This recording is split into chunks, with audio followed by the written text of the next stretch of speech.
It's not crafting another version of you that is fake it till you make it kind of guy. No, I'm talking about the real you, the truth. I was literally trying to sell products out of this white van on your property. The next year, it was dark. The practice of communicating with your AI is no different than the practice of communicating with your subconscious before you go to bed. If you start to use AI to be your idea manager, that is a very powerful tool to help organize those files up there, because it's chaos up there. If you walked into my office in my mind, you'd be like, dude, how do you get anything done in here? Well, now I have AI to really help me organize that and then help me take action on those things and make important decisions on those ideas. Welcome to The Parallel Entrepreneur, where we dive into the minds of entrepreneurs who push beyond the limits of a single business. Learn how these visionaries invite creative synergies to flow between multiple and oftentimes diverse enterprises simultaneously. Whether you're just starting out or managing multiple ventures, you already think outside the box. And this podcast will inspire you to recognize and tap into the power of parallel entrepreneurship. Today, I'm joined by Robert Hartline, a parallel entrepreneur whose energy for scaling business is matched only by his passion for helping others do the same.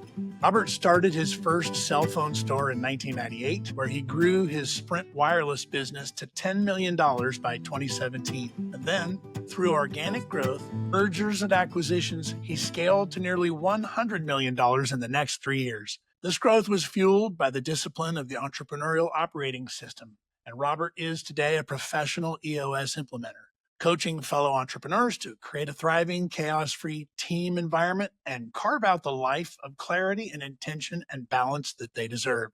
We're going to get personal today, as Robert is also my co-founder in Hitch Rewards, a mobility incentive management technology trying to help fight traffic and get you to work in a Zen headspace. We brought that to life in 2014, and I've grown to love this man. He's also the creator of the Decision Experience. And I can say from experience, it's a powerful integration of various modalities of mind, body, and spirit with entrepreneurial wisdom for deep personal and professional growth. So let's dive right into what makes this parallel entrepreneur tick. Robert, welcome to the Parallel Entrepreneur. Thank you, Mark. It's good to get on your podcast. I've been enjoying your podcast. I've been enjoying the conversation as I'm in your community. We've met a couple of times now talking about parallel entrepreneurship and what does it mean? What does it mean to, do many different things and people kind of judge you on the fact that you do many things. The world just wants you to narrow and focus so that it can understand you. Yeah, everybody wants to put you in a box. And I noticed that, I sold my business in 2020. And, people still in the community will hand me a phone and be like, hey, how do I sync up my email? And I'm like, I don't do that anymore. And I'm not Geek Squad, and I wasn't Geek Squad then, and I'm not going to do it now. So as a parallel entrepreneur, what did you find didn't work when you were trying to make it work? How did it work later? What are some of the struggles that caused you to get to where you are today? And what can we learn from that? 2016, I get sober and I start learning breathwork practices. And my breathwork coach, Monica, I was talking to her about my business and how I had created this essentially a prison. And it was a prison of my own making. I literally built the walls around me, and I'm sitting behind the bars and talking to Monica figuratively that I don't like what I'm doing. I sell cell phones, and I said it so like dismissive and ugly when you really stop and think about how I said it. Our words really matter, how we talk about things. Yeah.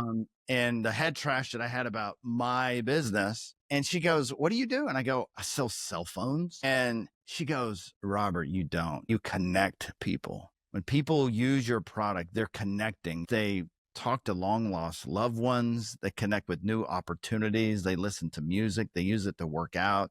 They use it for education. And she went off and off and off on all these ways the phone actually provided a better life for people. And the light bulb was like, ding, I got it. Then I was like, all right, well, how do I be better at being a leader. And she didn't use the words back then. It was really interesting now that I look back at it, but she was navigating me to discover my why. And how do I do my why in the work that I did? And so as soon as I got home, I was building out EOS, and one of the things is core values. And we created this core value, and a core value of any business is already there. We don't make core values for any business. They exist, and you just become that. And I've always had this feeling that I've tried to create in my store, and that is I care. It's a country way of saying I care, because we're from Nashville. We say things funny, but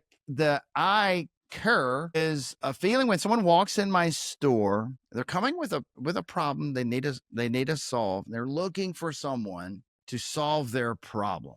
And I, with my body language, my energy, and just the way I look at someone in the eye, can show them that I care. And so that feeling and emotion meant we had a 5-step greeting process. Hi, welcome to Sprint. My name is Robert. How can I help you today? And someone would say, yeah, I'm here to pick up a phone for my daughter. And I would go, okay, this is great. You came to the right spot. My name's Robert. What was your name? Mark? Mark, good to meet you. Mark, what kind of phone does your daughter have today? Mark, what carrier does she have? Mark, do you live in the neighborhood?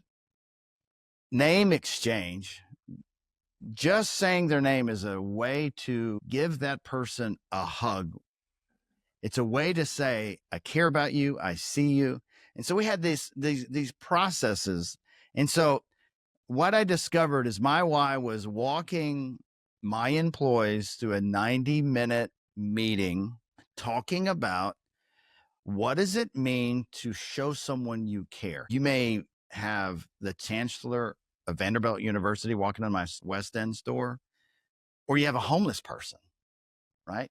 And you got to work with all these kind of people that come from all kind of places in their life. Just imagine for a moment, if your phone stopped working, what does it feel like when your phone doesn't work? Hell, when your phone has got a low battery, you flip out. Like you literally literally drive across town just to go charge your phone. If I had you hooked up to a heart monitor and I grabbed your phone and I put it in my pocket and I was standing right in front of you, your heart rate would start to increase. I mean, your phone is so much. And so what I did was I basically taught people how to live a life by creating value, how to connect with people. And that became my why. And once I uncovered the why, man, our sales radically changed. Yeah. And most of all, I had energy to do the work now, because before I wasn't. And because I wasn't connected to my why, alcohol became the thing to help me cope. We call that an escape. It was back in the early 80s. Atari was big, and you could play a video game. You got 3 lives, right? And the first life is the life of, you're almighty and all powerful, and something happens to you around 7 or 8 that shifts you into being small again. That's life number 2. And life number 3 is when you kind of wake up and you realize that you are powerful, right? But along the way, you get extra lives if you do certain things. And the extra lives could be ending an addiction. It could be a death. A death is a powerful shift for a lot of people. And then losing a business or a profession or job could be an extra life, because you're going to go through this moment. And this for me was back in 2020. I had grown this business. 2019 was our best year. We're just growing. And we find out that T-Mobile is acquiring Sprint. Initially I got super excited. Then we start to move into the pandemic, and early on, they forced us to close 12 locations. And it's no easy task to just shut down a store. I mean, it's not just about letting people go. You have a landlord, you have a lease, you have commitments, you have contracts that you've signed to support a location. It's not an easy endeavor. So quickly had to shut down 12 locations. And as we go into the year, and dealing with the pandemic was an utter nightmare for anybody that was in retail, forcing people to do things they did not want to do. And that included customers who were ticked off having to do something that they were forced to do. Fast forward October of that year, the merger happens. They took down all of our signage and they put up banners that said T-Mobile on them. And about 12 days into the month, I mean, I had more metrics in a business than you have ever seen in your entire life. I'm talking how many customers come in the store, how long they were there, what products did they buy. And I remember to this, I'll never forget this, looking at my trend, and I was trending to lose $500,000 for that month. And it almost took my breath away and really put me in this scary place. I had a team that were taking care of things, but I literally got in my car and I was like, I just got to go to a store and be there. And I remember driving to one of my locations in Lebanon, Tennessee, and I said, please navigate to the T-Mobile store on da da da, and it couldn't find it. And then I Googled it, I couldn't find it, and then I was like, oh, that's weird. Am I not on the internet? And here's the funny thing, funny not funny. Like 3 years before, I had noticed that I was really a good keeper of our Google business pages. When a customer was upset, I would deal with it. I really want to take care of my customers. And I noticed that I was looking at my stores and I found a store and I found a phone number on our Google Places listing that was not my phone number, but it was tied to my store. I called the number, ring, ring, and it went to telesales for Sprint, not my store. And that's when I discovered they had access to our Google business pages and switched our phone numbers to their numbers. Oh, man. Literally stealing our customers, right? And I lost my living mind over that. And I literally got all the Sprint retailers together. I was pissed. Like, why would you do that to a partner of yours? Like, who would do this? And so I made a huge stink. I barely got I'm sorry, an apology. So fast forward, I get the numbers fixed. Fast forward, this T-Mobile merger's happening, beginning of the year. They reach out to me and say, Robert, we can't give you this contract. You have to give us access to your Google business pages. And I said, no, I've been down this road. I'm not doing this again. And they said, well, you're not going to get a contract. What am I going to do? At the time, I had 58 locations, and they're like, no, you're not going to get the contract. You got to do this. You got to do what you're told. So I relented, and I'll never forget. Here I am trying to find my location. I'm losing $500,000. I'm in a car looking for my store. I know where my store is, but you get the turn-by-turn directions because that's when I can find out if anything's wrong with any listings. And then it hit me, and I was like, oh, yeah, we're not on Google. They took us off Google. And overnight, that took 30-something% of all of our store traffic and our phone calls. Poof, gone. And again, I called the alarm, screamed and hollered, got everybody and their brother on calls. And we went through about 60 days. I was fighting, trying to get our listings back. And they wouldn't, no one was held accountable, and they would never give it back. They were getting all the traffic. They were basically taking the traffic from our stores to their corporate locations. And there was no commission paid to you, the dealer, even though that was your client. And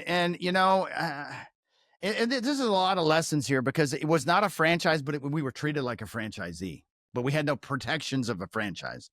And to make just a super long story short, next month, same thing, losing $400,000.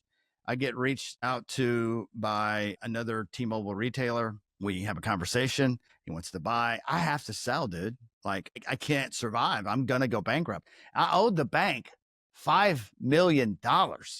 He had PPP money. And then I had a loan because I had acquired some businesses, some other locations with the bank. And in fact, I was like, am I going to lose my house? I mean, this is the fear that I was at that moment. And so we made a deal to sell the locations, and it wasn't the FU money that you would really want at all, right? But it was like, okay, I get the bank paid. I don't lose my house, right? That was the frame of mind that I was going into this agreement. And well, you were held anyway. You were held hostage, frankly, at that moment. I remember. And so I agreed to sign the agreement. And a week later, T-Mobile's like, you need to close down another 12 locations. And my offer went down another $4 million.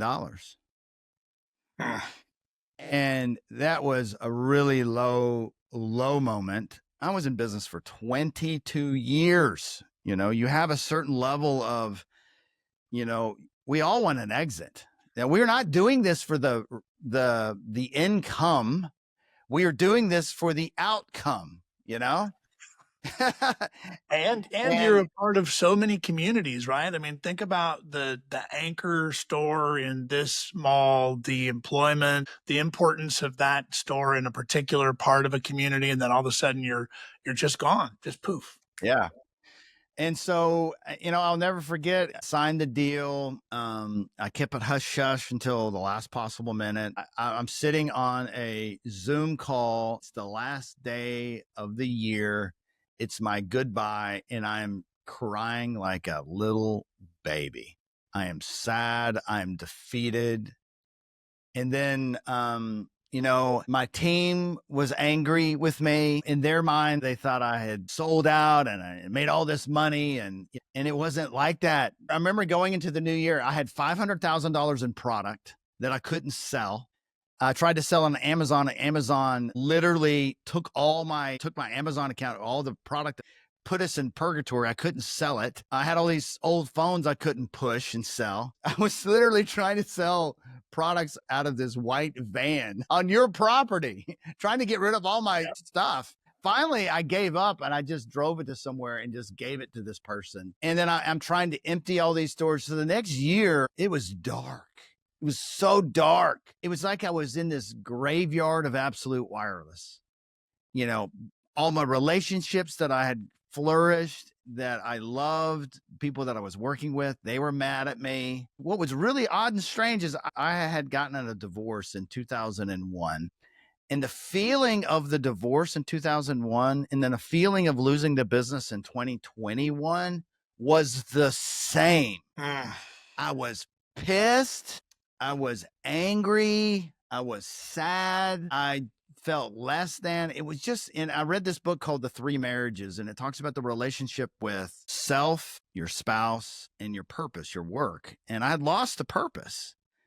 It was the same feeling. And so I went through a lot of darkness with losing that. And it was so perfect to happen to me. It's the hero's journey. You go through the darkness. I remember these moments. And at the same time, Hitch Rewards had its best year ever, 2019. And then in the first quarter of 2020, we sold more subscriptions for companies that want to motivate their employees to share rides on the way to work. We won this big GNRC contract. And then all of a sudden, the pandemic, bang. And you and I are both in this business with this perfect possible storm. Like the worst business to be in on the planet at that moment was a shared ride mobility incentive platform doing the right thing for the environment. And wow, just poof overnight. Someday we'll tell the story about how we survived for the next 5 years and how we, perseverance and really a lot of lessons in that. But now you've got one business on fire. You have another business on fire. And then the two of us, what did we do? We started a mask business, which is even crazier. Because at that point in time, I understood how to get into the textile production space pretty well. And we had, I had a friend who had a factory that had all the raw materials, but couldn't get a status, a critical service status definition on that facility, and was going to have to shut down. But we could pivot the entire manufacturing capabilities of this entire business into mask production, literally overnight, pull together some investors. I think we lost money on that deal too, but we did do something really special. We started a company. We produced masks at a moment in time in which we thought that was important and delivered a resource because we were capable of it. Think about that. Those are three amazing, simultaneous, parallel moments, drawing our energy, taxing our creativity. Now we've gone through the valley of darkness. You come out the other side. What are you holding on to that's a lesson? During COVID, I was like, we have to have a backup plan because I don't know how long this pandemic's going to happen. What else could we do? And, you know, the mask came up. That was awesome. But it was like, we did not have the capacity to make it a viable business because they could only make so many. And I think our lesson in that whole experience, we priced too low. We should have been triple the price and we could have got away with it. It could have been a viable business, but actually, I we mean, made a choice. If you'll remember, we made a choice to price those masks at a cost plus instead of a retail down. You're right. We could have priced high, but we chose from like a business ethics perspective to try to, I mean, another difficult choice because of course that did not work out for us. Well, I think the other lesson is too, it is really difficult to get a team to shift gears, Yeah. to do something different.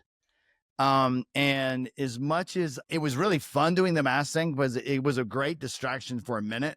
But once you sold your stock, there was nothing else to sell, Navigating, getting a team to shift gears is a very nuanced thing. It's not easy. And, some people just don't have that capability to be as adaptable as you'd think they would recognize they have to be in certain scenarios. So, that is really hard for a lot of people to navigate, getting an entire team to pivot when you need them to pivot. So how do you identify opportunities and decide which ideas are worth pursuing? Is there a secret sauce? Is it how you feel? This is new to me. I'll put it out there. This is a new thing for me to evolve. I've been reading Big Magic. It is really a story about how our ideas are not ours. And it's a really great story. The woman who wrote Eat, Pray, Love, she had this book idea about the Amazon, this business owner in Amazon. She had a book publisher ready to write the book. During the process of writing the book, she gets distracted because her fiance loses his visa. Fast forward, she ends up going to this speaking gig and meets this other author and builds this relationship with this woman, and come to find out over their relationship, discover that she was writing the exact same book. And it's just really this really interesting story. Harry Potter came to J.K. Rowling through a train ride. And, it's starting to make me think that these ideas that kind of come to us maybe are from another source. And maybe we should be more open to like really building a relationship with that idea in such a way to ask for more signs that this is the right idea. You know what I'm saying? Yeah. Ideas are entities that move from, that's why I think the same idea occurs to so many people at the same time, and some execute on it and some just host it for a moment and then pass for whatever reason. I wonder if the idea isn't alive and it's just looking for its fertile environment to be fully expressed. Yeah. And, I'm starting to believe that AI is an example of that. So much of humanity is in a distraction state where they're using social media so much, they're not creating like they used to. And what I've noticed is if you start to use AI to be your idea manager, the manager of all the thoughts that we have and to really organize them, I've noticed it is a very powerful tool to help organize those files up there, make them make sense to me, my own thoughts, because it's chaos up there. If you walked into my office in my mind, you'd be like, dude, how do you get anything done in here? Well, now I have tools with AI to really help me organize that and then help me take action on those things and make important decisions on those ideas. I think it's really fascinating. I feel that we're moving in a whole new paradigm that we are just not ready for. And there's the people that are going to help reorganize this is parallel entrepreneurs. They're the ones that are going to go, all right, okay, I can see the different layers here and position yourself to be in those right spots. I think the people are going to do very well. People, they're going to adopt AI, and we can do that today, but it's going to take a lot of letting go of the old paradigm If you're sitting there going, I don't need no AI, you can say that all you want. Good luck with that. How do you develop brands in these multiple companies that you've been pursuing? I'm still kind of figuring that out. I'm trying to navigate what that is. The decision experience for me right now is a place. Every Monday at 9 a.m., I lead Breathwork. We have another one at 5 for entrepreneurs. And so it's 20 minutes of breath and then 40 minutes of conversation. Eventually, I hope to take it as a show, a 90-minute talk that I would do in front of entrepreneurial groups and actually show them the benefits of breathwork. But more importantly, help them help their employees with the struggles of mental health and anxiety and stress, and how they have a tool, your own internal medicine, that you can activate through the power of the breath, and how that matters in leadership teams. And so the brand that we have is the decision experience. We all are navigating some level of experience of a decision. And what happens when you have many decisions running in the background? We never will have true peace, because it's like your computer is on and you have 45 windows open. You just energetically can't focus because you got too many processes doing. That decision is still there. Hey, Mark, what are you going to decide? This idea. Yeah. And man, the fear of loss and all the things that goes with letting go of big decisions, So I feel like there is a story to be told. I'm working on a book that can give you different modalities of decision-making, tools that you can use to help you and your team ultimately make the most important decision. And that is, who are you going to be on this earth?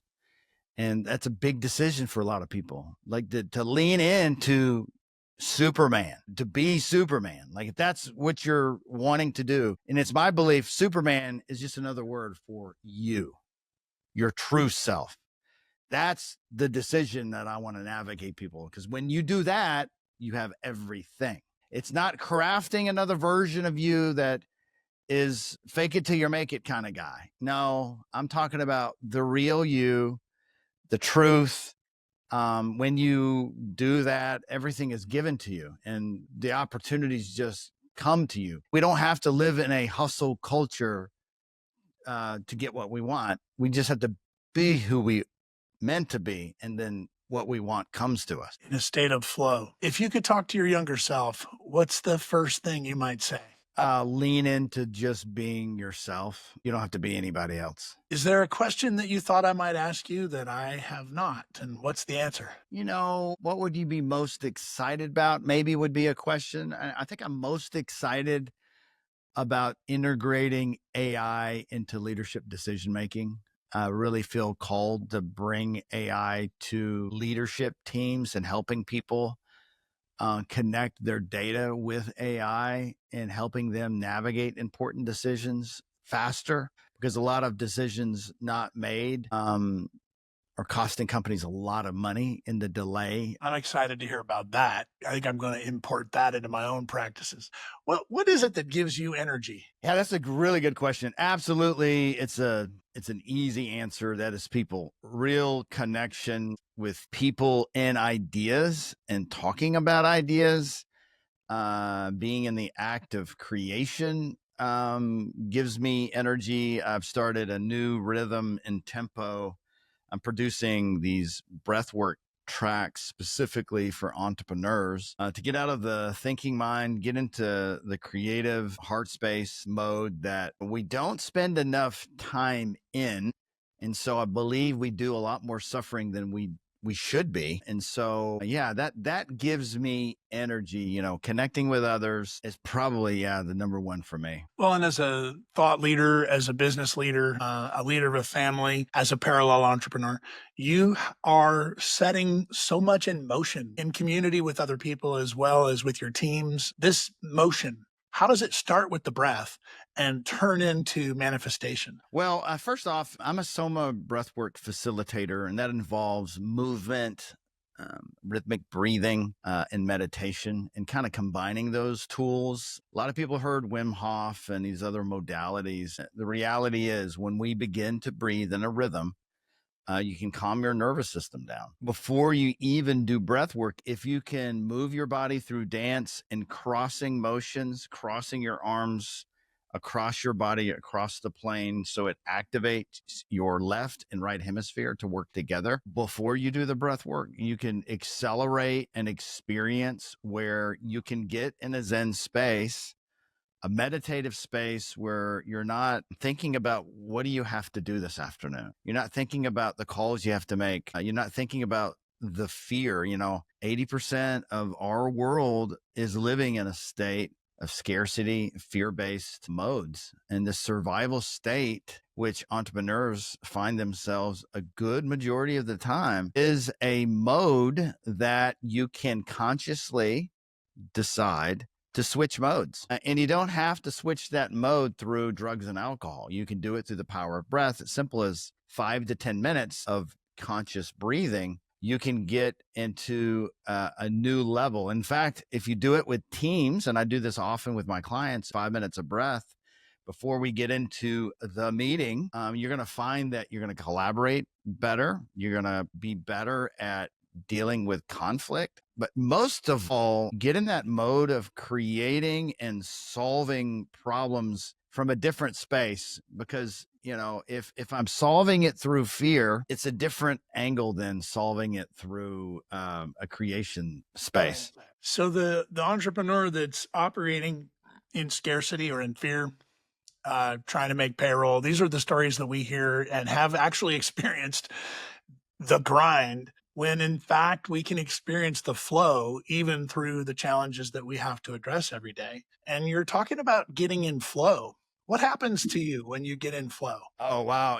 I'm a Dan Sullivan disciple. I'm in his strategic coaching program. Strategic Coach was started in 1977. And in fact, Gino Wickman, who wrote the book Traction, EOS, which I'm a implementer for, is all about your unique ability. Is the frame that he calls it. Unique ability is flow, and unique ability is that thing that you love to do, and when you are doing it, you can feel like you're floating. You can feel like you're not thinking of the words that are coming out of your mouth. They just come out of your mouth.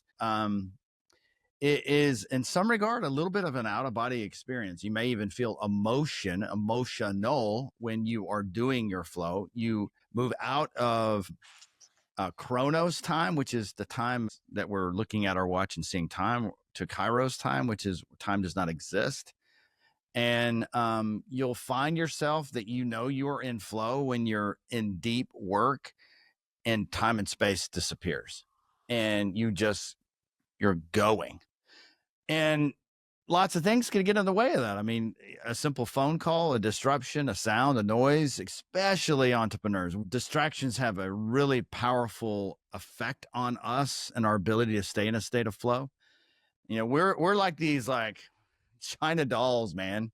We have to really be careful with our energy because we are, very powerful. In this book named Driven, he talks about this question, and this question is really simple. When Superman came to Earth, was he Clark Kent or was he Superman? For a lot of people, they go, well, he's Clark Kent. And the reality is, even it's a fictional story, it's a true story about all of us because we were born Superman. We were almighty, powerful, can do anything, although we were a little baby, right? But we lived in magic, right? We lived in fantasy. And what happened for Superman, he entered this world and realized that, oh my gosh, in order for me to fit in, I got to be small and insignificant. So he created Clark Kent, who's a nerdy journalist, right? And when he needs to be powerful, he can step into a phone booth and he can save lives and he can solve big problems. And my version of the phone booth is breath. We can go back to our superpower, step away, change, embody the superpower that's within all of us. And I use that character for me. I was born Bobby. When I turned 19, I started selling cell phones door to door, and I wanted to be professional. And I thought Robert sounded professional, right? So I created this other person. I pretended to be this version of me that wasn't me. I use those skills all the time, but now I'm realizing, you know what? I don't need to tell you what you want to hear from me. I need to be honest about who I am and be me. And that's the magic of what this work that I try to do is that unique ability.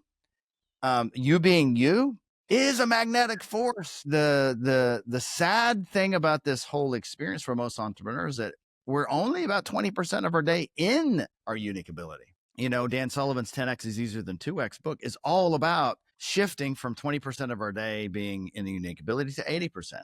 What does that mean? That means what he also teaches is you hire who's, not how. You focus on hiring someone that is taking all the things that pull you out of your unique ability and focusing on what you are destined to do, what gives you flow. And that takes a lot of belief and faith. So what you get, I think, into a flow state around is in community. So let's tie this back to parallel entrepreneurship. You are a partner and a force in Hitch Rewards. You are creating and driving a new community called the Decision Experience. You continue to build community.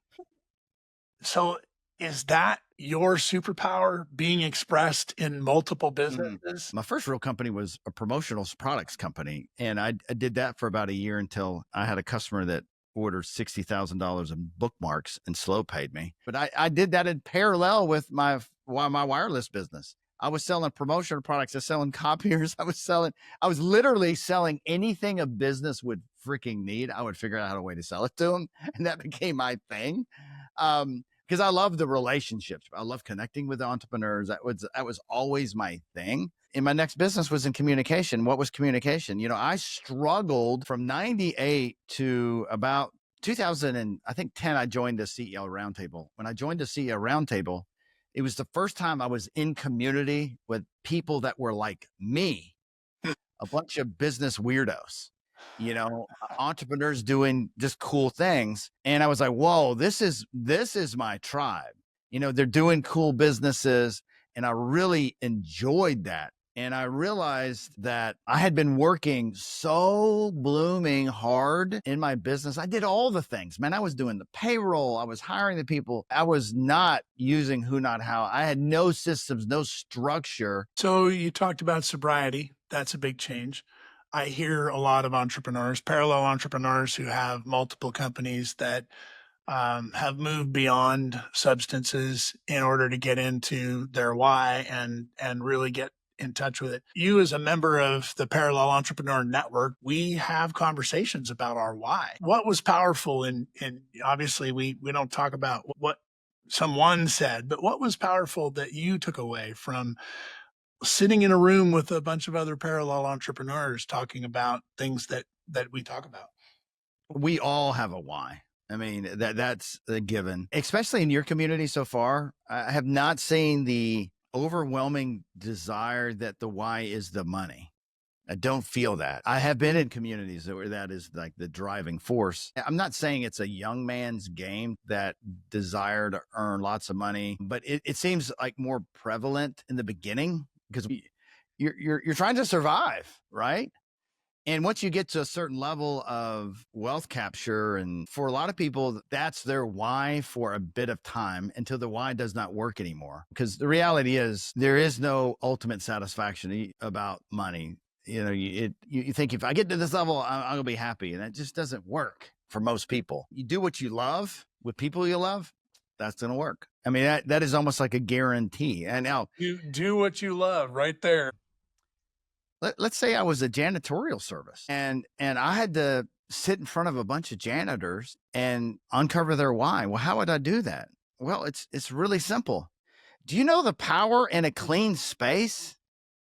In an organized, clean space, I would take a few moments to really think about what does this space do for increasing creativity and collaboration, getting good work done, knowing that by me cleaning this space, I am just important of a part of a team in that place where this wonderful work is done than the CEO of the company. Because I know what it's like to walk into a clean, orderly space. I do better work. I do much better work.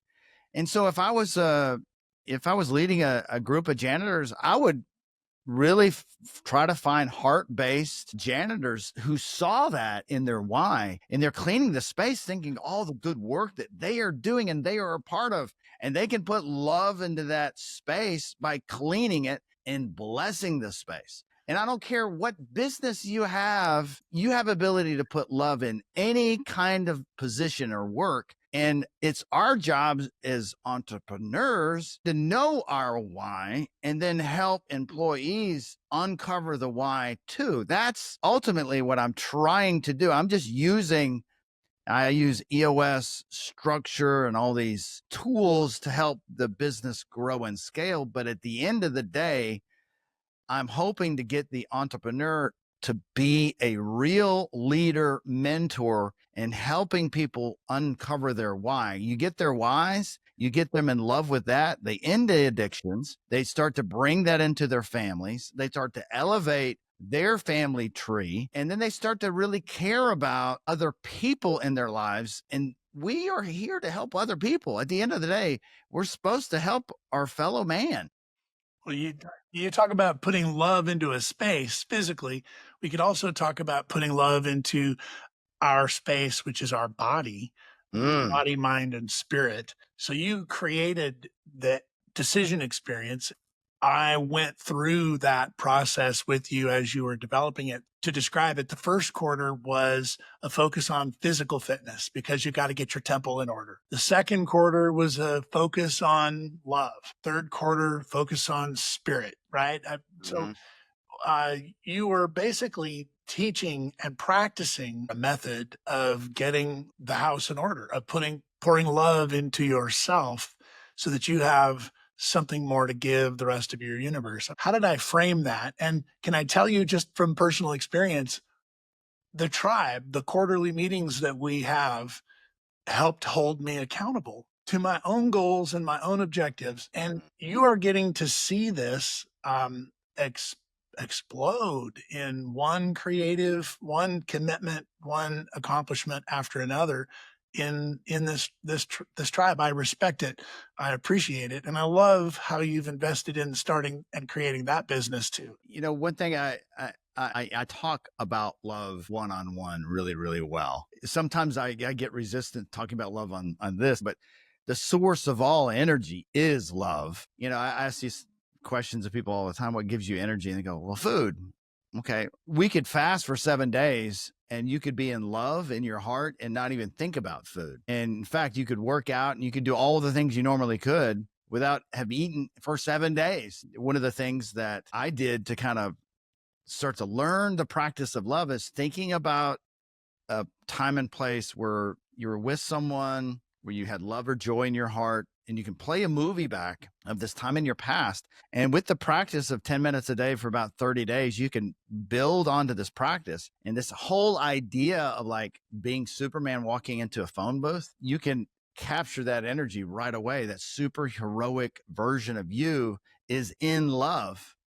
And if you struggle to get there, you can use breathwork to also get you there. But so anyway, yeah. Yeah. Well, I could talk all day about that. You could, and we would love to hear it. I mean, and at the same time, I think a lot of us face struggles. Well, I had this decision about this thing that I was struggling with, and I was talking to my coach, and he walked me through this process that Tony Robbins teaches about. You start with the outcome in mind when you're making an important decision. I recorded my coaching call. I made that a transcript. I fed it to ChatGPT and asked me all the questions and follow the process. I answered all the questions in ChatGPT. It had me download a spreadsheet and I gave some emotional weight to the different options that I had.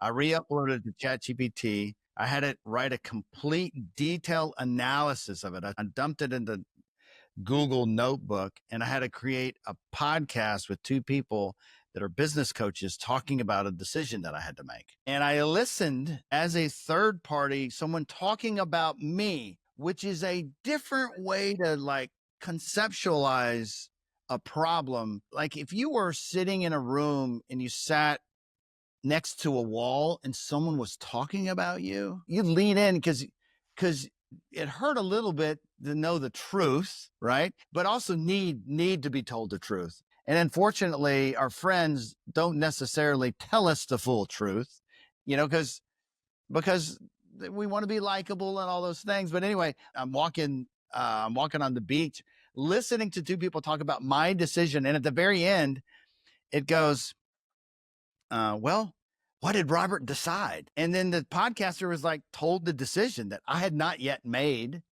but I had to feel the feeling of feeling like I had made the decision. It was really trippy, A, but B, I had this emotional reaction. It gave me some peace in the right decision. Now someone's going to listen to this and go, oh, I'm not going to let AI make these decisions. I mean, AI is going to make these logical decisions based on pluses and minuses. It's going to analyze the inputs that you give it.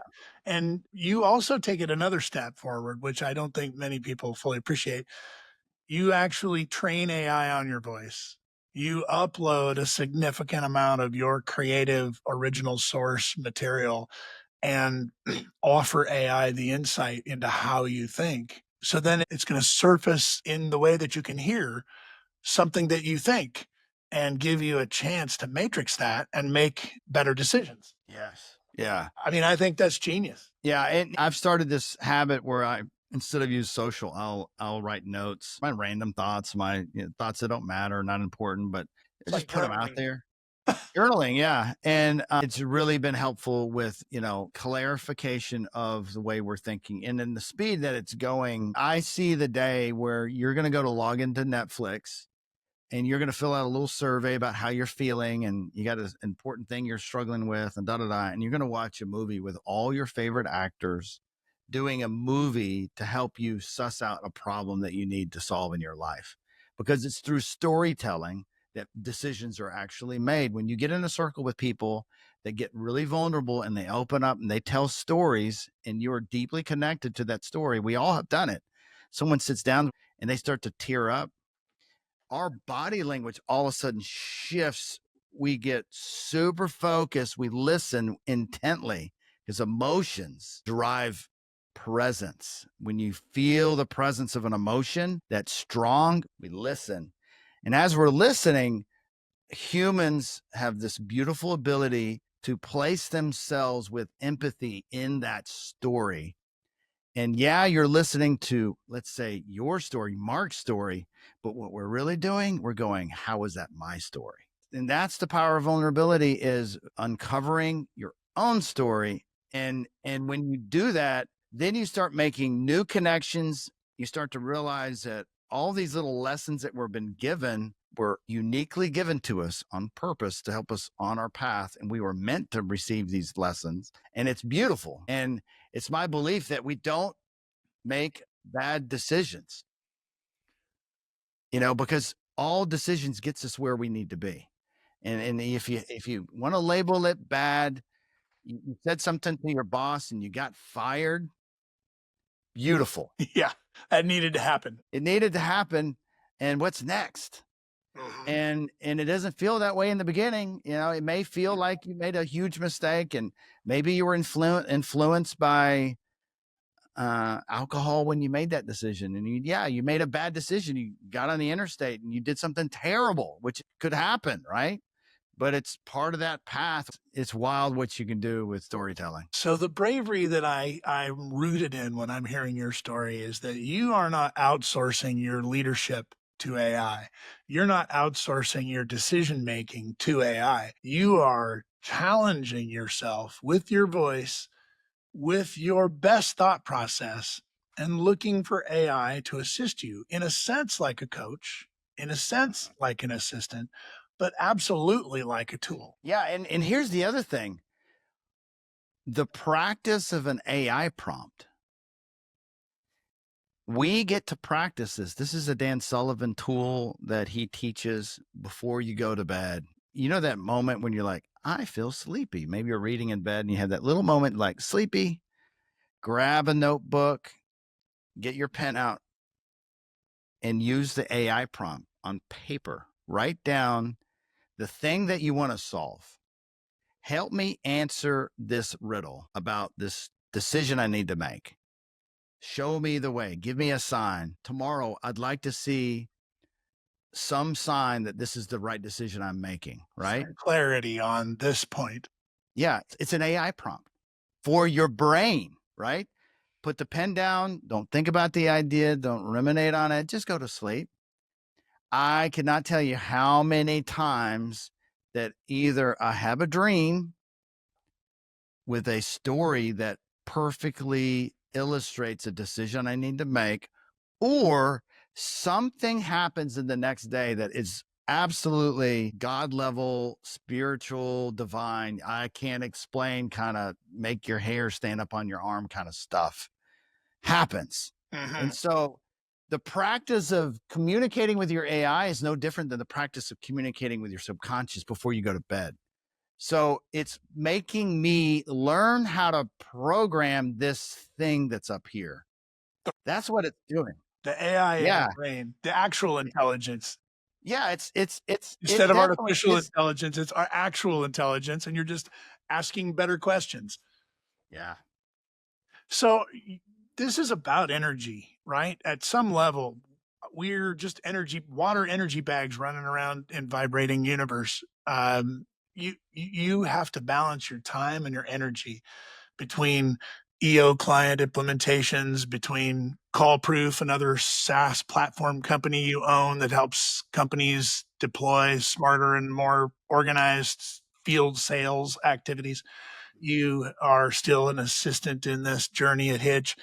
You have other business ventures. You and I spent a week in Denver at the Ethereum Denver conference in a fire Wild. wild west of blockchain and Ethereum and Web3 environment. And one of the things that I just treasure was, man, when you got to a point where you were needing a recharge, we went back to the hotel and laid down and did a breathwork session. Like, I'm like, okay, thanks for that leadership, Robert. I want for the listeners to hear how effective these disciplines in managing your energy can be for you to spring back after that and then dive right straight into 80,000 people at the downtown Denver Convention Center with energy. Yeah. Yeah. I'm a regular practice of yoga nidra, which is sleep, non-sleep, which is basically getting in a place where you turn off the mind for a little while. Anyone can do this. There's great YouTube videos. I mean, you breathe in deeply, squeeze all your muscles, squeeze, do that about 3 rounds. And then you start to just imagine your big toe, your next toe. And you just put your awareness in every part of your body, and you'll find yourself in this state where you are aware, but you're not thinking. And it feels incredible. Your body starts to vibrate, and it's really a meditative practice. So what's the best gift you've ever received? Oh, my 2 boys. Absolutely. That's the best gift.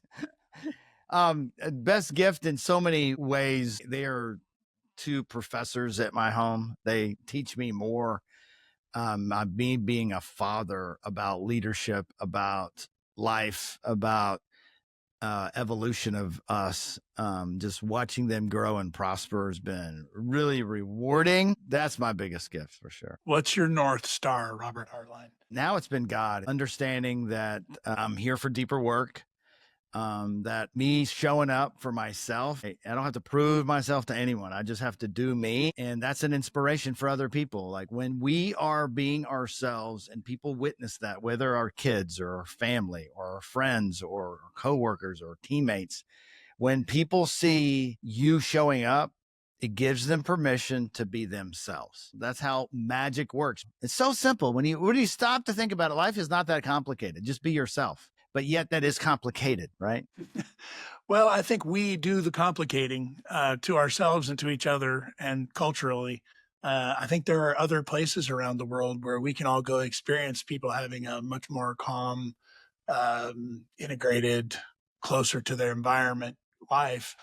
And we seem to be chasing some things that our culture is defining and that we buy into. So at least in my experience, I think the art of slowing down has been helpful. How has that slowing down helped you? I do more work being with people um, than I ever have before. I used to be on my computer all the time.